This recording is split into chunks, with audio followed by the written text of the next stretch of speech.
교회에 모이는 사람들 중에는 예수 그리스도를 믿는 사람만 있는 것이 아닙니다. 예수 그리스도를 구원자로 믿지 않은 사람들도 교회에 출석하는 사람들 중에는 많이 있어요. 예수 그리스도를 향한 믿음이 없이 그럼 교회를 다니면 안 되느냐라고 했을 때 그것은 아닙니다. 예수 그리스도를 향한 믿음이 없어도 교회는 다녀야 되는 것이죠. 그런데 교회에 출석할 때 기억해야 될 것이 있습니다. 뭐냐 하면 예수 그리스도에 대해서 적어도 교회에 올 때 관심을 갖고자 하는 그런 마음으로 와야 된다는 거예요. 최소한 예수 그리스도가 누구인지 알고자 하는 마음으로 교회에 와야 되는 것입니다. 예수 그리스도에 대해서 관심을 갖지 않은 채 그냥 교회에 오게 되면 영혼에 아무런 도움도, 나의 영혼에 아무런 변화도 줄 수가 없다는 거예요. 지난 시간에 살펴본 대로 예수님이 전파한 복음은 하나님의 복음이었잖아요. 즉 하늘에서부터 온 그러한 복음이었습니다. 예수님이 전파하신 하늘에서 온 복음은 하나님 나라에 대한 것이었잖아요. 이 세상 나라에 대한 것이 아니었습니다. 이 세상에 있는 것들은요, 우리가 보고 듣고 냄새 맡고 맛보고 만져보면 이 세상에 있는 것들은 다 알 수 있어요. 하지만 하나님의 나라는 그렇지 않다는 겁니다. 하나님의 나라를 그럼 경험할 수 있는 통로는 우리의 육체가 아니라는 것이잖아요. 우리의 오감이 아니라는 것입니다. 하나님 나라를 처음으로 경험할 수 있는 통로는 우리의 육체, 우리의 오감이 아니라 우리의 마음에 있는 영혼이라는 겁니다. 영혼. 과거의 세상에 있는 나라는 전쟁을 통하여서 국경들을 정했잖아요. 강력한 군사력으로 전쟁에서 승리한 나라는 더 많은 영토들을 그렇게 소유할 수가 있었습니다. 그런데 하나님의 나라는 그렇지 않다는 거예요. 하나님의 나라는 강력한 군사력을 가진 사람들이 만들어 놓은 그런 나라에 들어가는 것이 아닙니다. 하나님의 나라가 임한다고 해서 갑자기 내가 살고 있는 삶의 환경이 갑자기 그렇게 변하는 것도 아니에요. 하나님의 나라는 왜냐하면 내 안에서부터, 나의 영혼에서부터 출발하는 그런 나라이기 때문에 그렇습니다. 하나님의 나라는요, 내 안에서, 내 마음에서, 나의 영혼의 변화를 통하여서 일어나기 때문에 하나님의 나라가 임하는 것들은 볼 수가 없어요. 오감을 통해서 형성된 어떠한 나의 생각이나 나의 삶의 방식이나 세상의 가치관을 통해서 하나님 나라를 접근하려고 한다면 하나님의 나라는요, 생각할 수가 없습니다. 그릴 수가 없어요. 또 경험할 수도 없어요. 하나님의 나라를 경험하기 위해서는 그럼 우리의 영혼을 변화시킬 수 있는 예수님께 집중해야 된다는 겁니다. 그럴 때 비로소 우리가 하나님 나라의 가치를 알 수 있게 되는 거예요. 교회에 모일 때 그럼 나의 모든 것들을 다 내려놓고 우리는 예수님께 집중해야 되는 겁니다. 그러면 지난주에 마가복음 1장 15절에서 살펴본 대로 예수님이 왜 하나님의 나라가 가까이 왔으니 회개하고 복음을 믿으라 라고 선포하신 이유를 깨닫게 되는 그런 날들이 오게 된다는 것입니다. 예수님께서 말씀하신 대로 회개하고 복음을 믿게 되면 그동안 경험하지 못했던 하나님의 나라가 어디 가운데 임해요? 나의 영혼 가운데 먼저 임하게 되는 것입니다. 나의 영혼이 하나님의 나라가 임했다는 것들을 알게 된다는 거예요. 지금까지 하나님의 나라를 경험한 성도들 우리 주변에 많이 있잖아요. 한번 그들을 한번 생각해 보십시오. 하나님의 나라를 진정으로 경험한 부모님을 비롯해서 주변에 있는 사람들을 한번 생각을 해봤으면 좋겠습니다. 하나님의 나라를 경험한 성도들이 또 어떤 삶을 살아가고 있는가? 또 어떤 삶을 살려고 하고 있는가? 무엇을 중심으로 해서 살려고 하고 있는가? 한번 생각을 해봤으면 좋겠습니다. 그들 가운데 분명히 하나님의 나라가 임했다는 것들을 발견할 수 있을 거예요. 하나님의 나라가 임하지 못한 나와는 좀 무엇인가 다른 점들이 있다는 것들을 분명히 발견할 수 있을 것입니다. 현재 기독교가 우리나라에서 굉장히 부정적인 이미지로 그렇게 전락해 가고 있지만 하나님의 나라를 경험한 그리스도인들이 모인 그런 기독교는 원래 그런 종교가 아닙니다. 기독교가 부정적인 종교로 지금 전락하고 있는 이유는 교회에 모이는 사람들이 하나님의 나라에 관심을 갖지 않기 때문에 그렇습니다. 교회에 모이지만 여전히 그 사람들이 세상에 있는 오감을 통해서 느낄 수 있는, 볼 수 있는 그것에 더 많이 관심을 가지고 있기 때문에 그래요. 세상 중심적으로 살아가고 있기 때문에 그렇습니다. 하나님의 나라에 관심을 가져야 되는 거예요. 하나님의 나라를 전파하신 그 예수 그리스도에 대해서 관심을 가져야 됩니다. 예수님께 관심을 갖지 않고 하나님 나라에 관심을 갖지 않기 때문에 오늘날 기독교가 점점 세상에서 빛과 소금의 역할들을 감당해 나가지 못하고 있는 것이죠. 내 생각으로 하나님의 나라를 판단하고 내 경험으로 하나님의 나라를 생각한다면 하나님의 나라가 어떤 모습으로 그려지겠어요? 예수님을 떠나서 내 영혼이 하나님의 나라를 발견하지 못한 채 하나님의 나라를 판단하고 생각한다면 하나님의 나라는요, 정말 재미없는 나라가 될 수밖에 없습니다. 지루한 나라가 될 수밖에 없어요. 도저히 이해하려고 해도 이해할 수 없는 나라가 될 수밖에 없습니다. 왜요? 우리 육체를 통해서 경험할 수 없기 때문에요. 우리의 오감을 통해서 경험할 수 없기 때문에 그렇습니다.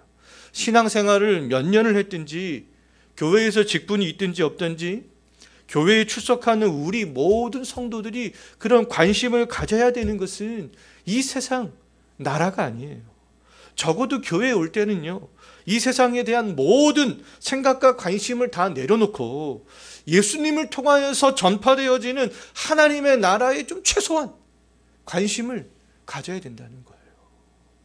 오늘 우리가 읽은 본문을 보면요, 하나님의 나라를 경험한 4명의 사람들이 나옵니다. 예수님이 복음을 전파했을 때 최초로 하나님의 나라를 경험한 사람들이 되겠죠. 4명의 사람이 누구인지 16절과 19절을 보시기 바라겠습니다. 이 4명의 사람은 시몬과 그의 형제 안드레, 또 19절을 보면 누가 있습니까? 세베대의 아들 야고보와 그 형제 요한이잖아요. 시몬은 베드로가 되겠습니다. 시몬, 베드로와 안드레가 형제고요, 야고보와 요한이 형제예요. 이들 형제가 하나님의 나라를 어떻게 경험하게 되는가 17절과 20절을 보면 나와 있는데요, 베드로와 안드레와 세베대의 아들 야고보와 요한은 하나님의 나라를 어떻게 경험을 하게 되냐 하면 예수님께로부터 나를 따라오라 라는 소리를 듣잖아요. 나를 따르라. 그러니까 그들이 따릅니다. 예수님께서 그들을 부르시니 그들이 따라가는 모습을 볼 수 있어요. 이 마가복음만을 보게 되면 이들 두 형제들이 예수님을 따르게 된 것이 마치 예수님이 나를 따라오라 라고 말씀하신 한마디 때문에 예수님을 따라간 것처럼 그렇게 보이잖아요. 그런데 실상은 그렇지 않습니다. 예수님이 나를 따르라 하니까 로봇처럼 한마디 딱 듣고 즉시 따르고 예수님의 그들의 이름을 한번 부르자마자 부르심에 그들이 응답했던 것이 아니에요. 우리가 누가복음 5장과 요한복음 1장을 보면 그 사실을 잘 알 수 있습니다. 그들이 어떤 과정을 거쳐서 예수님이 따르라 했을 때 따르게 되었는지 좀 더 구체적으로 알 수가 있어요. 안드레는 원래 세례 요한의 제자였습니다. 요한복음을 보면 그렇게 나와 있어요. 세례 요한을 통하여서 예수님에 대한 소식을 이미 들어서 알고 있었습니다. 안드레는 자기가 만난 메시아 예수 그리스도를 그래서 형제 베드로에게 소개하는 그런 내용도 나옵니다. 이뿐만 아니라 안드레와 베드로는 예수님이 증거하시는 말씀을 배 위에서 함께 듣기도 해요. 예수님을 통하여서 많은 물고기를 잡아본 경험도 이미 있습니다. 이들이 그럼 예수님을 통하여서 하나님의 나라를 경험하게 된 것은요, 말씀을 딱 한 번 듣고 된 것이 아니라는 것들을 알 수 있어요. 예수님께서 증거하시는 그런 반복되는 말씀을 들었기 때문입니다. 반복되는 말씀을 듣다가 예수님께서 나를 따르라 하니까 그들이 따랐던 것이죠. 믿음은 그리스도의 말씀을 들음으로 말미암는다. 이 로마서 10장 17절 말씀, 믿음은 들음에서 나는 것은요, 만고의 진리가 되겠습니다. 하나님의 나라를 경험하기를 원하신다면 정말 교회에 오실 때, 그리고 주변에 있는 사람들이나 가족들로부터 말씀을 들을 때, 아니야, 뭐 그런 게 어디 있어, 적어도 그런 마음 내려놓으시고, 정말 나의 엄마가 믿는 하나님, 나의 이웃들이 믿는 하나님, 그 예수님이 누구인가? 목사가 이렇게 매주마다 매 시간마다 이렇게 예수님에 대해서 증거하는데, 그렇게 노력하는데 정말 그분이 누구인가? 최소한 이렇게 예수님의 말씀에 우리가 좀 귀를 기울이려고 하는 것, 그런 마음들을 갖는 것은 굉장히 중요합니다. 반복적으로 선포되어지는 말씀을 듣고 하나님의 나라를 경험한다 할지라도, 근데 우리들의 삶의 환경이 급격히 변해요, 안 변해요? 변하지 않아요. 변하지 않습니다. 이 세상 나라는 그렇지 않잖아요. 갑자기 아프리카의 어떤 이름 모를 나라에서 유럽에 있는 나라나 미국의 그 시민권자가 되면 갑자기 그의 삶의 환경은 확 변하게 됩니다. 근데 하나님의 나라를 경험하는 것은요, 우리의 영혼을 통하여서 경험하는 것이기 때문에 외적으로 하나님의 나라를 경험한다고 해도 갑자기 변화되는 것은 없어요.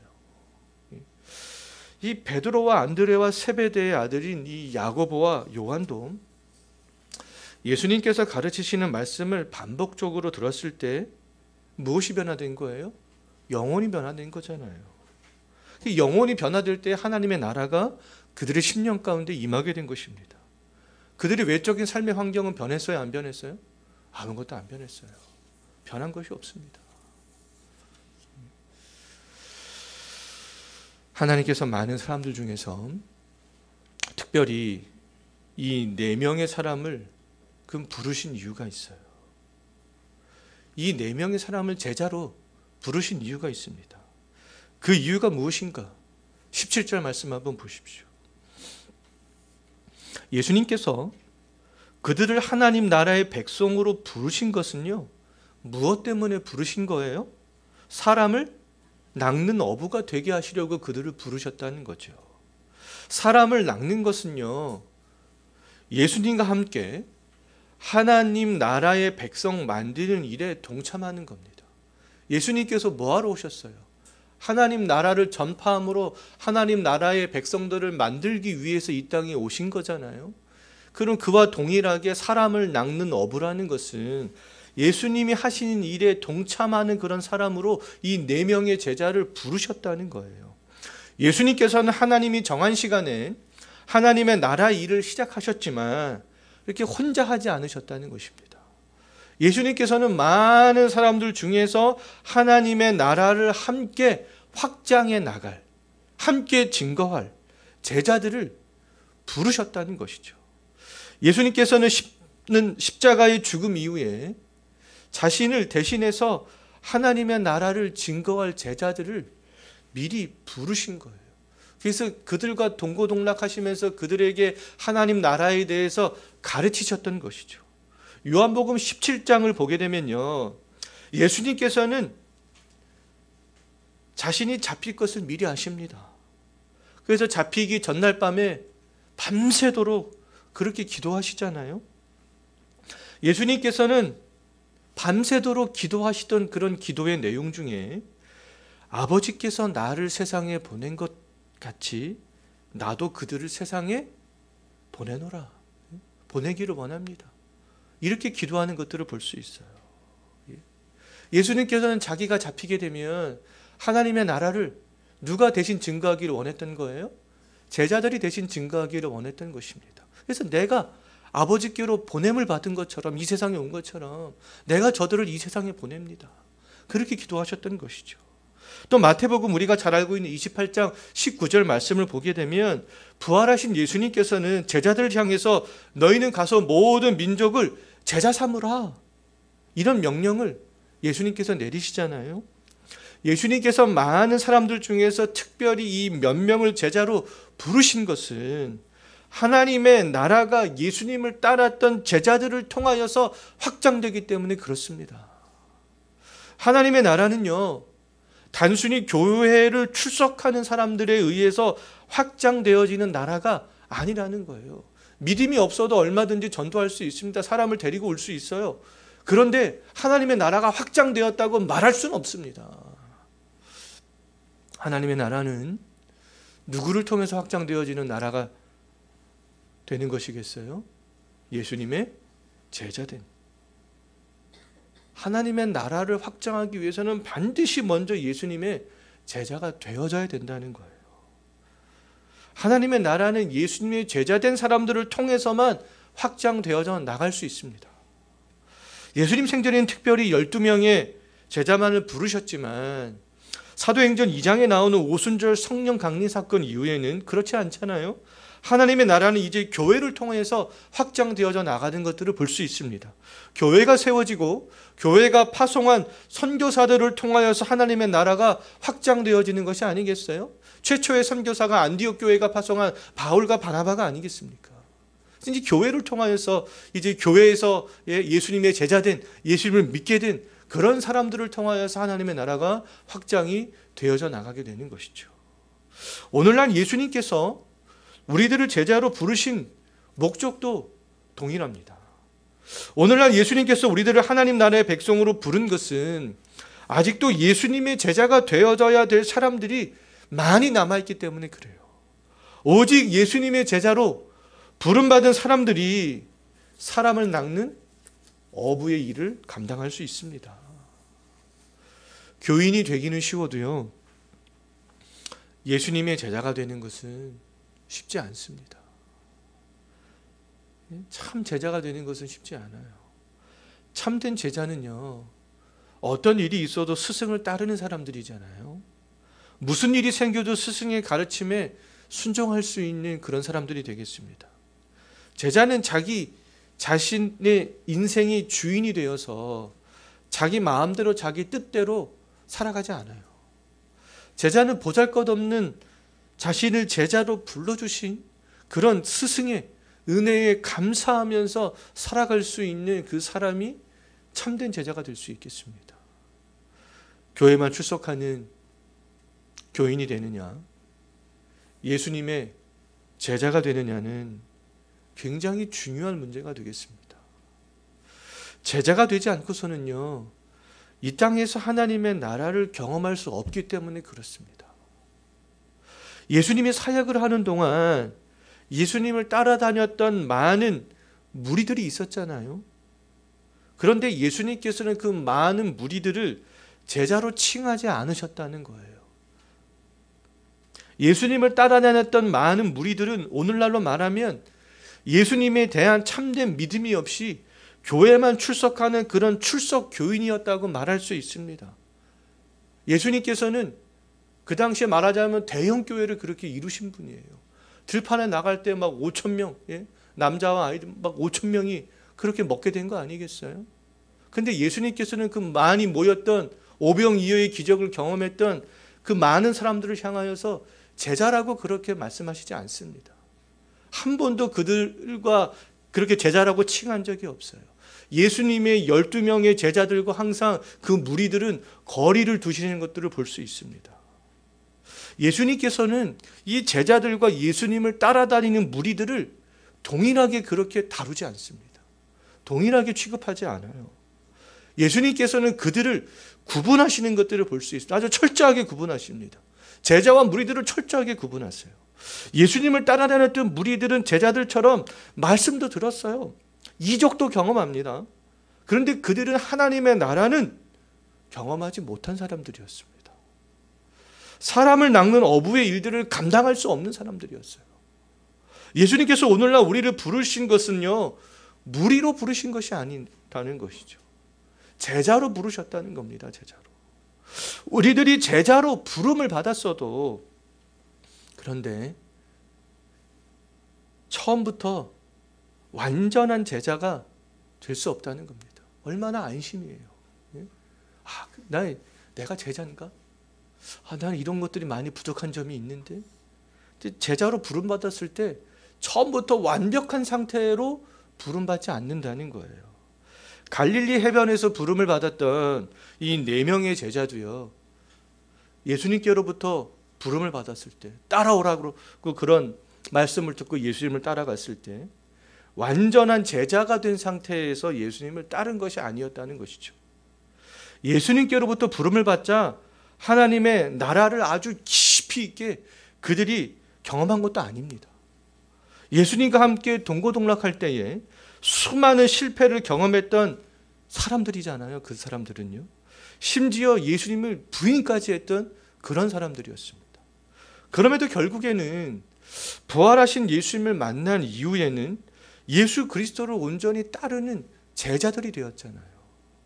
오늘날 우리들은 2000년 예수님께 직접적으로 부름을 받을 때의 4명의 그 제자들보다 훨씬 더 좋은 상황 가운데 있습니다. 지난주에 말씀을 드렸다시피 갈릴리 해변에서 부름받은 4명의 제자들은 하나님의 구속사적인 은혜가 진행되는 그 카이로스의 시간 중 성육신과 새로운 신약 시대를 열어가는 예수님의 사역의 시작만을 그들은 경험했을 뿐이에요. 이들이 제자로 부름을 받았을 때는요, 하나님의 카이로스의 시간 중에서 단 2가지만 경험한 상태에서 제자로 부름받았습니다. 그런데 오늘날 예수 그리스도의 제자로 부름을 받은 우리들은 그렇지 않다는 것이죠. 오늘날 제자로 부름받은 우리에게 남겨진 하나님의 이제 객관적인 카이로스 시간, 주관적인 개인적으로 경험하는 카이로스 시간 말고요, 하나님의 구속사에 있어서 객관적으로 나타날 수 있는 그 카이로스의 시간은 단 1가지밖에 남지 않았습니다. 뭐밖에 남지 않았겠어요? 예수 그리스도의 재림밖에 남지 않았다는 거죠.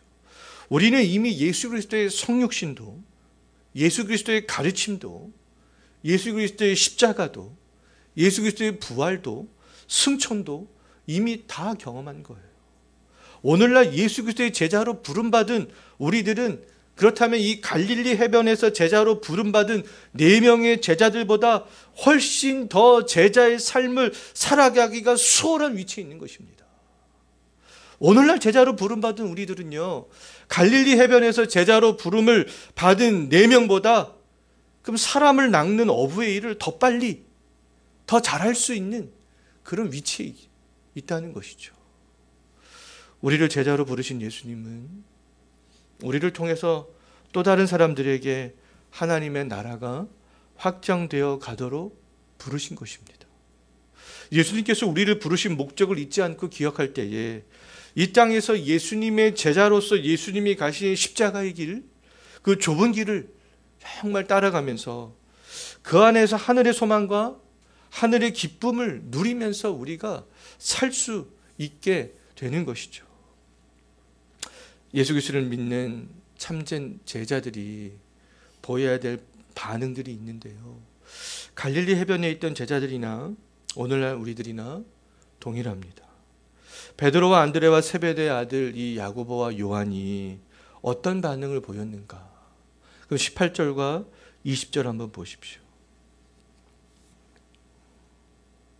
지난주에는 우리가 예수님께서 하나님의 복음을 전파하실 때 보여야 될 반응이 회개와 믿음이라 그렇게 말씀을 드렸잖아요. 근데 또 우리가 제자로 부름을 받을 때에 보여야 될 반응들이 있는데요, 18절과 20절을 보면 알 수 있습니다. 그들이 보였던 공통적인 그런 반응은 그들이 하던 일들을 다 멈추고 즉각적으로 예수 그리스도를 따라갔다는 것이죠. 제자 되기를 원했던 것입니다. 베드로와 안드레는 그물을 버려두고 예수님을 따랐고요, 야고보와 요한은 그 아버지 세베대와 품꾼들과 배를 버려두고 예수님을 따라갔잖아요. 예수님을 따르는 제자가 된 사람은 그럼 세상에 있는 그 어떤 것보다 우리의 구원자 되시는 그 예수 그리스도를 가장 중요하게 생각하는 사람들이라고 말할 수 있습니다. 오늘 말씀을 보게 되면 이 베드로와 안드레 형제보다 이 야고보와 요한 형제가 예수님을 따르기 위해서 버린 것이 더 많다라는 것들을 알 수 있습니다. 20절을 보면 알 수 있는데요. 야고보와 요한은요, 아버지, 품꾼들, 또 배, 이것까지 버렸잖아요. 베드로와 안드레보다 그럼 이것을 볼 때 더 큰 배를 소유했을 뿐만 아니라 베드로와 안드레보다 더 부유했다는 것들을 알 수 있어요. 베드로와 안드레는 둘이서 물고기를 잡았는데 야고보와 요한은 아버지와 함께 품꾼들을 고용해가지고 지금 물고기를 잡고 있는 거 아니겠어요? 더 부유했다는 것들을 보여주는 것이죠. 근데 이것은요, 예수님을 따를 때에 예수님의 따르는 제자가 되기 위해서 부유함의 정도는 상관이 없다라는 것들을 보여줍니다. 예수님을 따라가는 제자가 되는 사람은 돈이 많은 사람도 돈이 보다 없는 사람도 누구든지 될 수 있다는 거예요.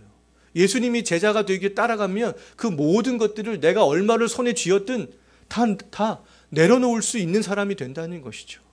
참된 그럼 제자의 초점은 내가 무엇을 가졌든지 얼마를 가졌든지 생각하지 않고 예수 그리스도를 가장 중요하게 생각한다는 거예요. 예수 그리스도의 제자가 되는데 걸림돌이 될 만한 모든 것들을 포기할 수 있는 그런 믿음들을 갖는 것입니다. 4명의 제자들이 배와 그물과 심지어 아버지와 품꾼들까지 버려두고 예수님을 따랐다는 것은요, 삶의 방식이 세상에서 예수님께로 전환되었다라는 것들을 보여주는 거예요. 예수님의 제자가 되기 전에 그들의 삶의 방식과 삶의 목적은 그냥 세상에 있었잖아요. 그냥 물고기를 많이 잡는 것에만 있었습니다. 물고기를 그냥 많이 잡아서 부유하게 사는데, 그냥 잘 먹고 잘 사는데, 육체가 즐거워지는데 거기 있었어요. 그들의 삶의 목적은 그냥 온전히 세상에 있었습니다. 그런데 예수님의 제자로 따르기로 결단했을 때에는 하나님의 나라의 삶에 목적을 둔 것이다라고 볼 수 있겠습니다. 하나님의 나라를 세상에 있는 그 어떤 것보다 가치 있게 여겼다는 거예요.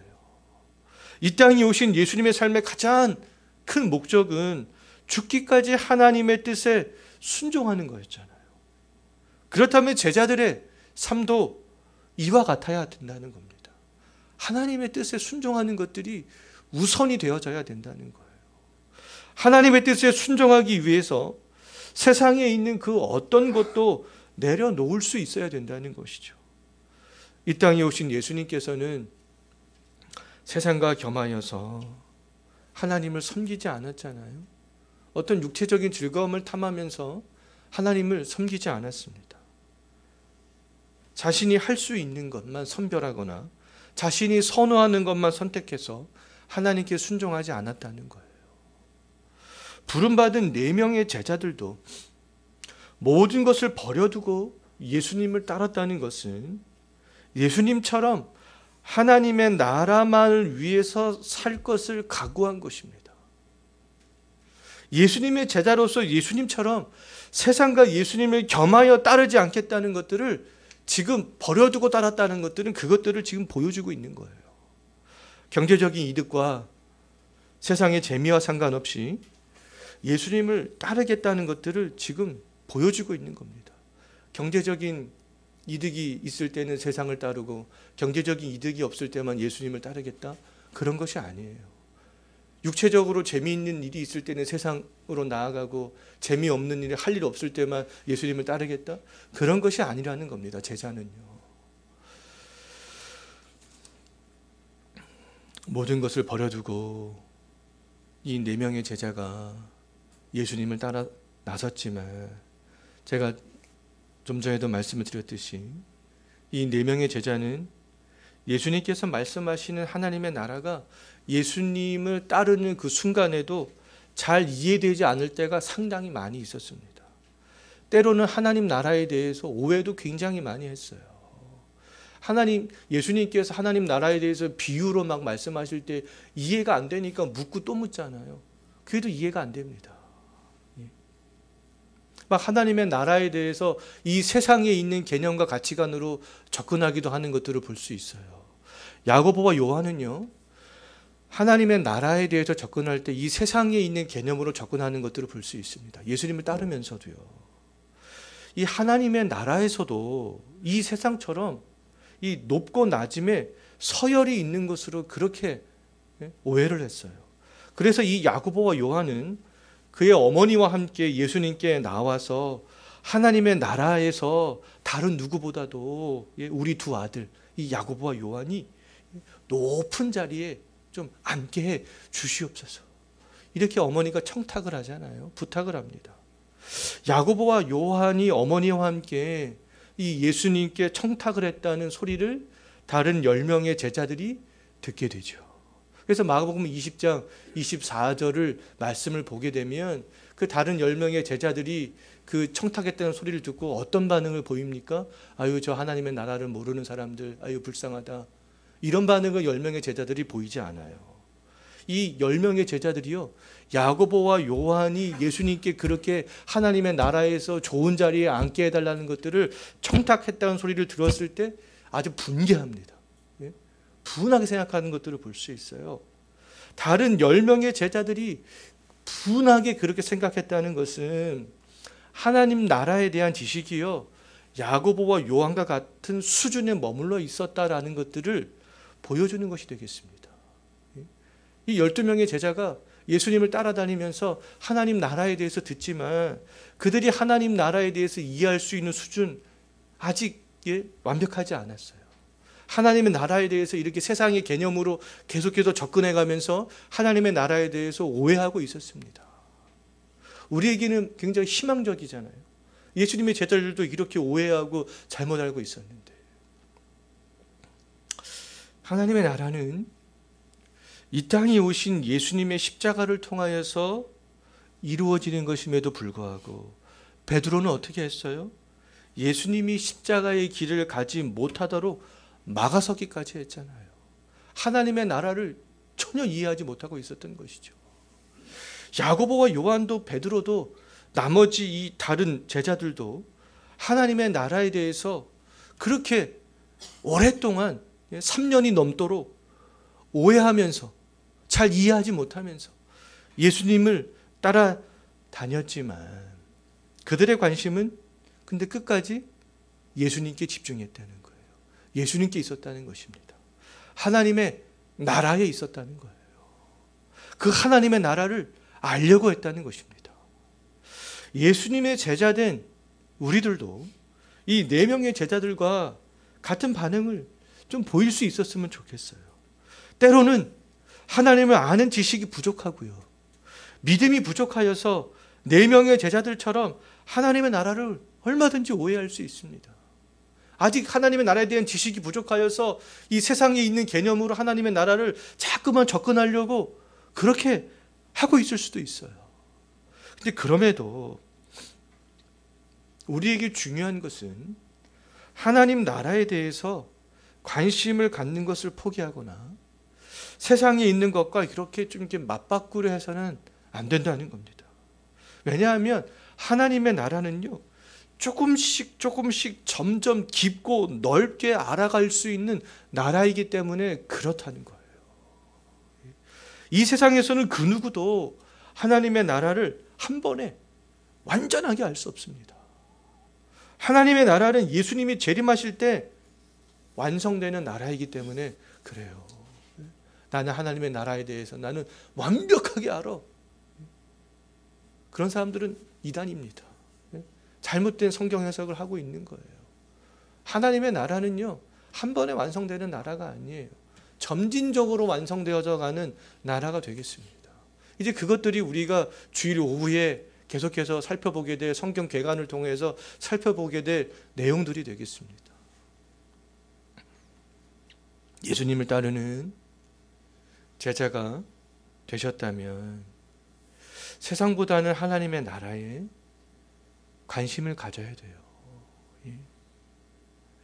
교회 올 때 적어도 예수님에 대해서 관심을 갖고자 하는 그런 마음으로 와야 됩니다. 빈 마음으로 오지 마시고. 그리고 하나님의 나라를 보다 깊게 알아가는 데에 힘써야 돼요. 제자들은 하나님의 나라에 대해서 이해가 안 될 때 예수님께 묻고 또 물었습니다. 그것이 제자된 사람들의 올바른 반응이라고 말할 수 있어요.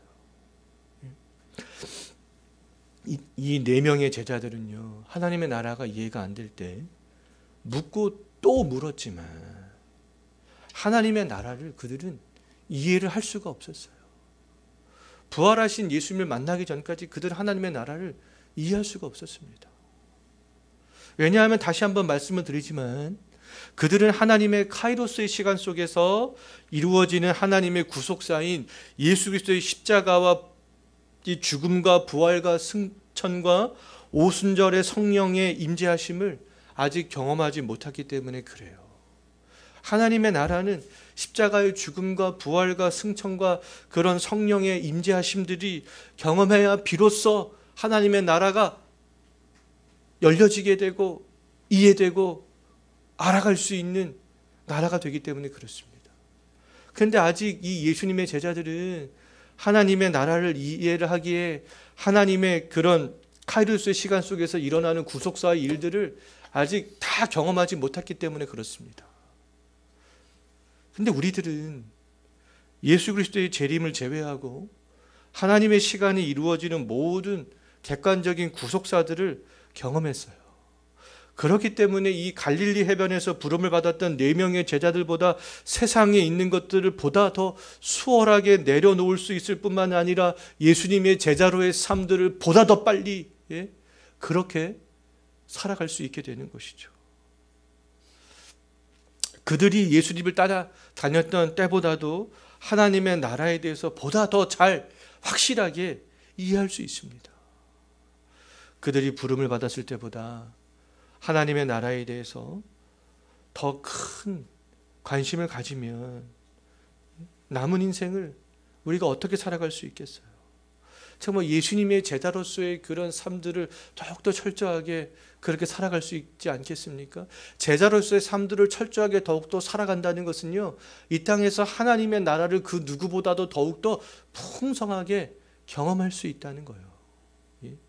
제자의 삶들이 아주 힘들고 어렵다, 그렇게 생각만 하시면 안 됩니다. 제자의 삶을 살면 살아갈수록 하나님의 나라를 우리는 미리 땡겨서 더 많이 풍성하게 이 땅에서 맛보아 알면서 살 수 있게 되는 것이죠. 자, 말씀을 맺겠는데요. 교회에 출석하는 것만으로 하나님의 나라를 경험할 수 없다는 거예요. 예수님을 따라다녔던 많은 무리들처럼요. 오늘 우리가 살펴본 이 4명의 제자가 반복해서 말씀을 들었을 때 예수님을 메시아로 확신했습니다. 그래서 예수님을 따라 나설 수 있었어요. 우리들이 이 교회에 출석하면서 해야 되는 일들은 예수 그리스도께 좀 집중하면서 말씀에 귀를 기울이는 거죠. 그러면 오늘날 예수님께서 우리를 세상 사람들과는 구별된 제자로 부르셨구나, 그것들을 깨닫게 되는 날들이 하루 빨리 오게 된다는 겁니다. 더 나아가서 예수님을 따라가는 제자로서 하나님의 나라에 관심을 가지면서 하나님 나라를 위해 살아가게 될 줄로 정말 믿습니다. 정말 우리가 남은 인생 예수님의 제자로 우리가 정말 살아가며 하나님의 나라를 더욱더 풍성하게 경험하며 살아갈 수 있게 되기를 진심으로 소망합니다. 기도하겠습니다.